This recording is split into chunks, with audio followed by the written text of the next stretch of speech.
최신 경제 소식을 빠르고 친절하게 전해드립니다. 스타트 경제, 오늘은 서은숙 상명대 경제금융학부 교수와 함께하겠습니다. 교수님 어서 오십시오. 네, 안녕하세요. 어서 오십시오.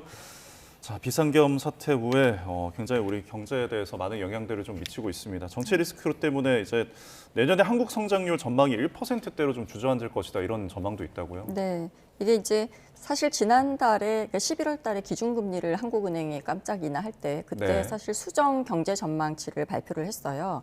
근데 이제 8월 달에 발표했을 때보다 뭐 한 0.2%포인트 정도 하락해서 일단 그 1.9% 정도가 될 거라고 내년 경제 전망을 했고요. 예. 네, 그러면서 이제 탄핵 정국이 발생을 했죠. 네, 이 탄핵 정국 하에서 ADB하고 또 주요 투자은행들이 내년 한국 경제 성장률을 0.3%포인트 정도 하락 발표했습니다. 예. 자, 그래서 이게 이제 ADB 같은 경우에는 사실 우리나라뿐만이 아니고 아시아 태평양 지역 전체적으로 이게 이제 성장의 하방 리스크로 이제 든 게 트럼프 행정부 2기 출범 때문에 관세 인상 등이 지금 예측되고 있잖아요. 네. 그래서 이러한 정책 변화 우려 때문에 하방 리스크가 좀 걱정을 하고 있고, 그다음에 지정학적인 긴장 완화가 계속 안 되고 있고 이 부분이 네. 좀 심화되고 있는 부분. 그다음에 중국 부동산 시장 침체가 이제 주는 영향, 그 주변의 국가들에게 주는 영향 때문에 하방 리스크가 존재한다라고 우리가 보고 있습니다. 근데 이제 중요한 거는 뭐냐면은 이게 이제 계엄 선언 이후에 그 한국 경제에 대한 그 디스카운트, 우리가 네. 코리아 디스카운트라고 얘기를 하죠. 그러니까 투자자들부터 신뢰를 굉장히 크게 잃는 부분, 전혀 예측하지 못했던 이제 상황이고 좀 합리적이지 않은 의사결정이 한국 내에서 이루어지고 있다는 부분 때문에 코리아 디스카운트가 굉장히 커지고요. 근데 문제는 뭐냐면은 이 원래부터 굉장히 저성장 기조에 대한 우려가 있는 상태에서, 그래서 우리가 내년도도 경제 전망이 좀 암울한 상태에서 이 이슈가 그냥 굉장히 찬물을 끼얹는 네. 상황이 발생을 하면서 굉장히 안 좋아지고 있다라고 보고 있고요. 사실 경제 성장률이 2% 아래다, 1%다라고 했을 때 우리가 좀 생각할 수 있는 거는 경제의 전반적인 활력이 굉장히 떨어지고 있다라고 평가를 하고 있고요. 그러니까 장기 전반적인 그냥 경기 둔화다라고 보기보다는 네. 좀 구조적인 문제하고 장기적인 리스크가 같이 존재를 하고 있다라고 볼 수가 있고요. 이거는 이제 한국이 새로운 성장 동력을 찾는 데 좀 한계가 있고, 그러니까 기존의 성장 동력 자체도 좀 약화되고 있는 상황이기 때문에 성장률이 좀 더 좀 하방 압력을 받고 있다라고 보고 있습니다. 예. 네. 교수님께서 짚어주신 여러 가지 리스크들 중에 말씀하신 것 중에 트럼프 2기 행정부가 이제 곧 출범을 앞두고 있습니다. 네. 우리나라 입장에서는 이제 대책을 한창 세우고 여기에 대해서 맞습니다. 고민을 해야 되는 부분인데 지금 네. 경제 리더십이 부족하다 이런 지적들이 또 나오더라고요. 왜냐하면 이제 내년 1분기가 가장 중요한 게 그 1분기가 되기 전에 우리가 준비를 해야 되는 것들이 이제 트럼프 행정부 2기가 들어오면서 관세 부담 압력이라든가 또는 FTA 재협상에 대한 압박도 좀 준비를 해야 되거든요. 네. 그다음에 사실 그 한국 같은 경우에는 미국하고 중국하고 경제 갈등 이러한 이슈 때문에 외교적이고 좀 경제적으로 균형을 어떻게 잡을 것인지에 대한 전략, 대책도 좀 만들어져야 되는데, 사실 우리나라 같은 경우에 트럼프 행정부가 중국에 대한 압력을 가하면 우리도 똑같이 또 압박을 받을 가능성도 크거든요. 네. 그래서 그런 부분에 대한 것들. 그래서 미국이 새로 좀 도입할 수 있는 관세 무역 장벽에 효과적으로 대응하지 못해서 한국의 수출 경쟁력이 약화될 수 있다라고 하는 리스크가 좀 존재를 할 수가 있고요. 특히 이제 우리가 알고 있는 것처럼 반도체 특별법 같은 경우에는 지금 아직 통과가 되지 못하고 있고, 네. 그다음에 자동차도, 그러니까 반도체 자동차는 굉장히 우리나라 수출의 주요 사업인데 이런 부분이 미국 정책 변화에 따라서 굉장히 변동성이 클 수 있거든요. 네.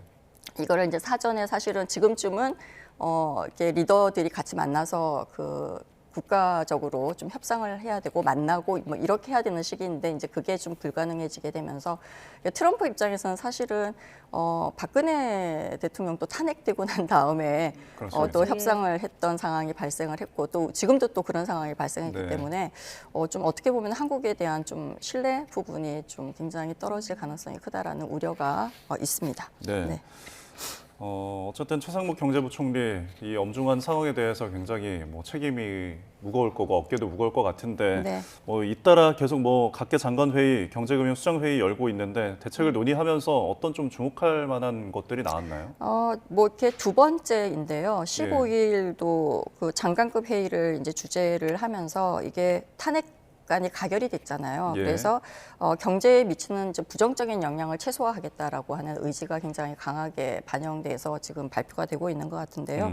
가장 큰 게 이제 통상 환경 불확실성이 방금 얘기한 것처럼 네. 굉장히 커지고 있기 때문에 이 부분에 대해서 경제 외교 부처들이 어떻게 이제 전략을 세울 것인가, 대응할 것인가에 대해서 간담회를 계속 지속적으로 하고 있다라고 하는 거를 발표를 했고요. 예. 그다음에 뭐 산업 경쟁력 강화를 위한 그 관계 장관 회의를 민간 합동 회의로 좀 확대 개편해서 하겠다라고 하는 의지도 보였고요. 네. 또 중요한 거는 좀 취약계층에 대한 지원 방안을 좀 적극적으로 마련하겠다라고 예고를 하고 있습니다. 그래서 예. 국회를 통과한 예산을 이제 내년 초에 바로 즉각적으로 사용하는 것도 지금 하겠지만 네. 어떻게 보면은 취약계층을 위해서 추가 지원 방안도 좀 마련해 보겠다라고 지금 발표를 했습니다.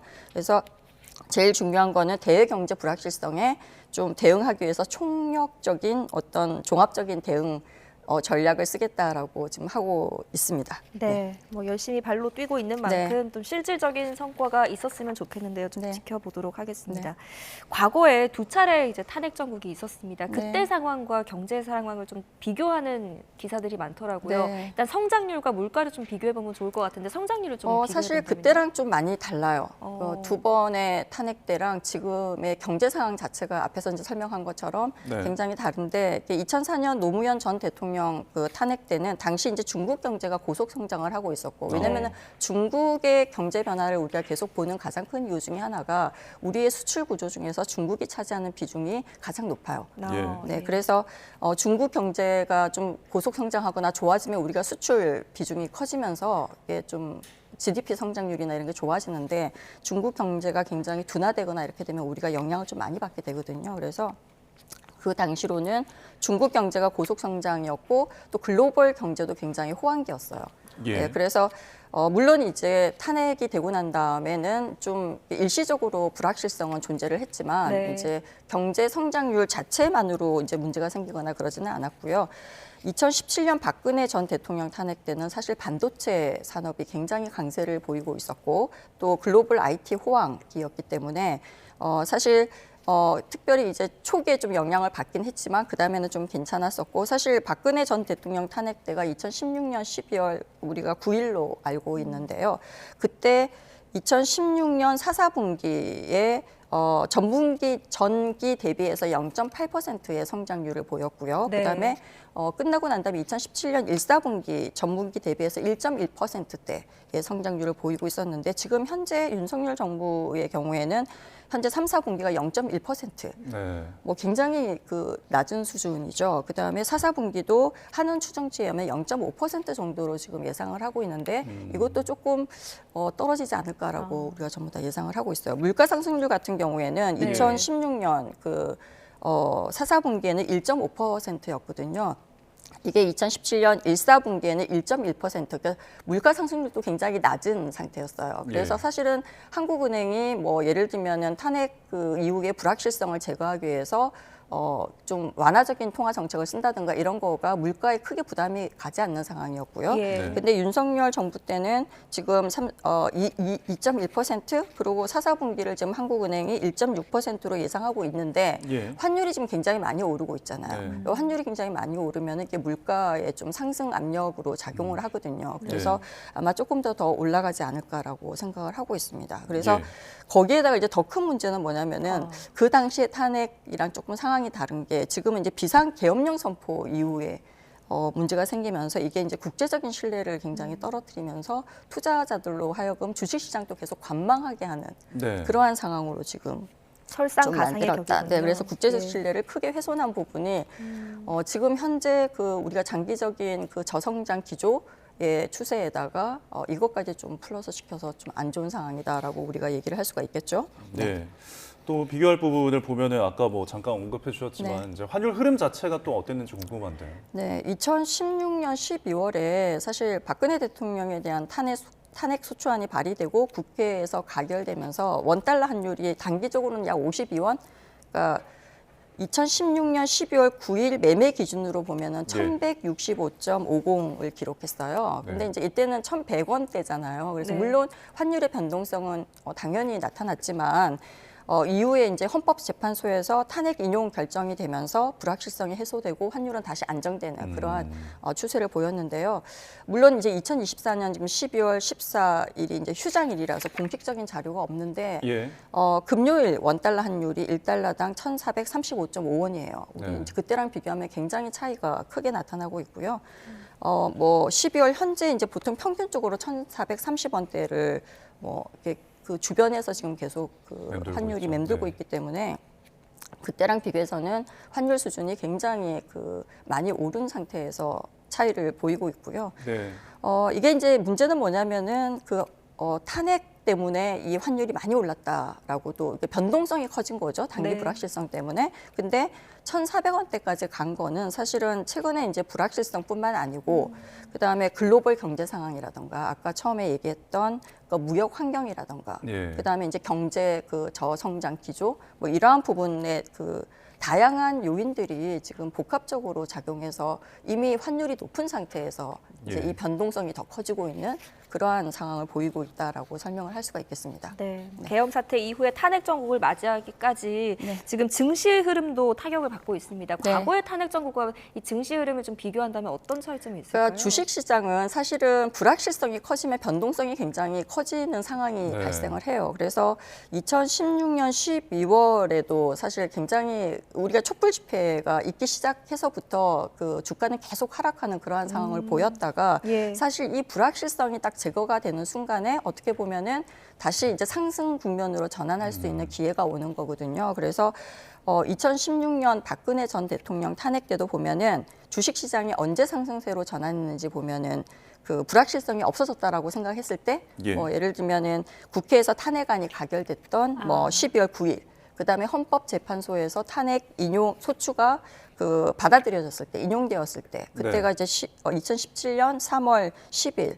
그다음에 이제 새 대통령 선거 일정이 시작된 4월 17일. 그러니까 요때가 세 번 정도가 상승 전환이 되는 시기였거든요. 다시 말하면 불확실성이 좀 제거됐다라고 볼 수가 있는 거죠. 근데 이제 지금 같은 경우에는 이미 아까 환율하고도 마찬가지 상황인데요. 네. 그러니까 이 그 계엄 선포가 되기 이전부터 사실은 그 펀더멘탈 이슈가 좀 있으면서 우리가 반도체, 삼성전자 뭐 이러한 이슈가 있으면서 주식시장에 외국인 투자자들이 매도가 굉장히 네. 지속적으로 일어나고 있는 상태에서 주가가 떨어지고 있는 상태에서 이 문제가 발생을 하면서 주식시장이 굉장히 불확실성이 커졌거든요. 예. 근데 이제 탄핵 정국이 시작되면서 사실은 정부가 증안 펀드나 이런 것들을 도입하면서 기관 투자자들이 굉장히 많이 주식을 샀죠. 네. 그러니까 그 기간에도 어떻게 보면은 개인 투자자들하고 외국인 투자자들은 매도세를 유지를 하고 있었거든요. 네. 근데 이제 탄핵이 가결되고 난 다음에 이제 좀 이게 불확실성이 좀 제거되면서 그러니까 그 전에 물론 이제 증안 펀드나 이런 기관 투자자들이 직접 개입을 하면서 좀 외국인들도 이제 관망세로 좀 돌아서고 또 어떤 부분은 또 매수세로 돌아서는 산업들도 있고 그랬거든요. 예. 그래서 우리가 이제 주식시장에서 이걸 밸류에이션이라고 하는데요. 너무 많이 떨어져서 사실은 이제 PBR 같은 경우에 0.8 정도다라고 본다면은 네. 앞으로 이제 좀 이게 저점을 좀 찍고 앞으로 좀 올라갈 가능성이 있지 않을까라고 보고 있고요. 네. 이제 그럼에도 불구하고 뭐 헌재의 결정이나 이런 여전히 불확실성이 좀 남아 있잖아요. 그래서 예. 그런 부분들이 좀 불확실성이 제거되지 않는 과정에서 좀 이슈가 나오거나 이럴 때마다 좀 불확실성이 커지면서 증시가 변동이 있지 않을까라고 생각을 하는데 기본적으로는 다시 이제 계엄 전으로 다시 주가는 올라가고 있는 상황이거든요. 그래서 네. 조금 안정세로 돌아가지 않을까라고 생각을 합니다. 예, 일단 주말 동안에 이제 탄핵안이 가결이 됐기 때문에 오늘 증시도 한번 어떻게 시작을 하는지 좀 지켜봐야 근데 뭐 되겠고요. 주식시장 그래도 가장 중요한 게 펀더멘탈이기 때문에요. 네. 예. 기업이 실적이 나쁜데 주가가 막 좋아지거나 이런 경우는 별로 없습니다. 예. 그럼 그 펀더멘탈에 대해서 어쨌든 안팎으로 지금 불투명한 경제 상황이 이제 이어지고 있는데 뭐 앞으로는 더 큰 문제들이 도사리고 있을 것이다라고 하거든요. 어떤 것들이 있는 건가요? 이제 결국은 조금 전에 얘기한 것처럼 주식시장이 이제 펀더멘탈에 의해서 움직이는 데인데 네. 우리가 지금 처음에 그 경제 전체적으로 장기적인 위험성이 좀 높아지고 있고 네. 그다음에 성장 동력이 좀 약화되고 있는 그러한 부분들이 있잖아요. 네. 그래서 좀 저성장 기조에서 어떻게 벗어날 것인가 하는 게 굉장히 중요한데요. 사실 예. 지표는 좋지 않습니다. 예를 들면은 소비 지출 같은 경우에는 우리가 가계 그 흑자액이라고 하는데요. 다시 얘기하면은 뭐 세금 내고 기본적으로 이자 내고 이렇게 하고 나면은 남는 처분 가능한 소득에서 네. 소비 지출을 빼고 난 게 가계 흑자액인데요. 이게 9월부터 계속 감소를 하고 있거든요. 그러니까 다시 말하면은 이렇게 되면은 소비자들은 소비를 위축시킬 수밖에 없는 상황이고요. 예. 그러니까 투자 부분에도 보면은 이제 그 2022년부터 건설 투자 증가율이 계속 감소세거든요. 네. 이제 건설 투자 같은 경우에는 투자는 건설 투자와 뭐 자본 투자 이렇게 나눠지는데 설비 투자로 나눠지는데 예. 건설 투자 같은 경우에는 사실 2년 전에 계획을 세워서 그게 몇 년 동안 이제 진행이 되는 거잖아요. 네. 그래서 이 부분도 사실 당분간 좋아지기가 굉장히 내년에는 어려울 것 같고 다시 얘기하면은 내수가 굉장히 안 좋다. 예. 그러니까 시장은 코리아 디스카운트가 존재하고 있는 상황이라서 불확실성은 여전히 남아 있고 네. 그다음에 수출 의존도가 높은 우리나라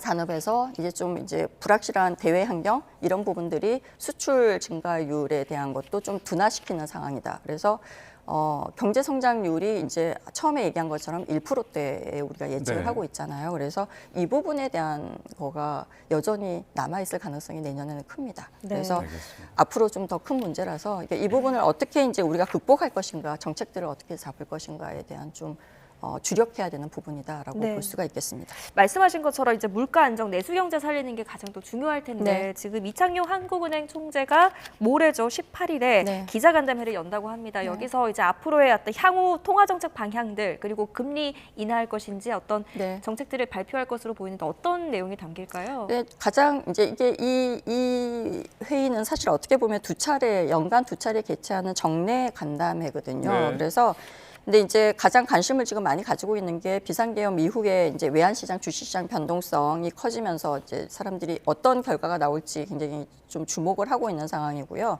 이제 환율 이슈, 환율을 어떻게 할 것인가라고 네. 하는 거와 이제 이 전체적으로 소비가 많이 위축되고 경기가 굉장히 안 좋은 상태에서 금리를 다시 내릴 수 있을 것인가에 대해서 좀 주목하고 있거든요. 예. 근데 처음에 얘기한 것처럼 전체 이제 국가 경제를 어떻게 다시 활성화시킬 것인가에 한국은행 총재도 참여했는데 그때 이제 나왔던 얘기로는 좀 적극적으로 그 최선을 다하겠다라고 예. 했는데요. 네. 네. 우리가 좀 생각을 해볼 거는 금리를 내릴 가능성도 어느 정도 있는데 내년 초에. 예. 근데 금리를 내리게 되면은 다시 환율은 원달러 환율은 원화 가치가 떨어져서 원달러 환율이 올라갈 가능성이 큽니다. 예. 그래서 한국은행 총재 입장에서는 아마 통화 정책, 다시 말해 기준금리를 내리는 정책보다는 적극적인 재정 지출, 재정을 좀 확대하는 정책을 좀 써달라. 그러니까 뭐 추경을 통해서 네. 정부 지출을 뭐 그 서민금융이나 네. 서민들을 위해서는 아니면 소상공인들을 위해서 좀 써달라라는 얘기를 하지 않을까라고 예측을 하고 있습니다. 예, 아무래도 유동성이 좀 필요한 부분이긴 하니까요. 네. 자, 끝으로 뉴욕 증시 일정 짚어보겠습니다. 이번 주 좀 주목할 만한 일정들이 있죠? 네, 가장 주목할 이벤트가 17일, 18일로 예정된 그 페드의 그 FOMC의 그 정례 회의죠. 이때 예. 이제 기준금리를 페드가 금리를 인하할 것으로 이제 시장이 100% 정도 인하할 것으로 예측을 하고 있더라고요. 예. 그래서 뭐 금리가 아마 0.25% 포인트 정도 인하하지 않을까라고 보고 있고요. 예. 그다음에 16일에 S&P 글로벌 제조업 서비스업 구매 관리자 지수 이게 이제 발표가 되고요. 네. 그다음에 19일에 그 주간 신규 실업보험 청구자 수, 그다음에 3분기 GDP 성장률 확정치가 발표가 될 거고요. 그다음에 11월 경기 선행 지수도 발표될 예정입니다. 실적으로는 나이키, 페덱스 이러한 기업 실적도 발표될 예정으로 알겠습니다. 되어 있습니다. 네, 중요한 일정들이 몰려 있네요. 네. 여기까지 듣겠습니다. 지금까지 서은숙 교수와 함께했습니다. 잘 들었습니다. 수고하셨습니다. 네. 네.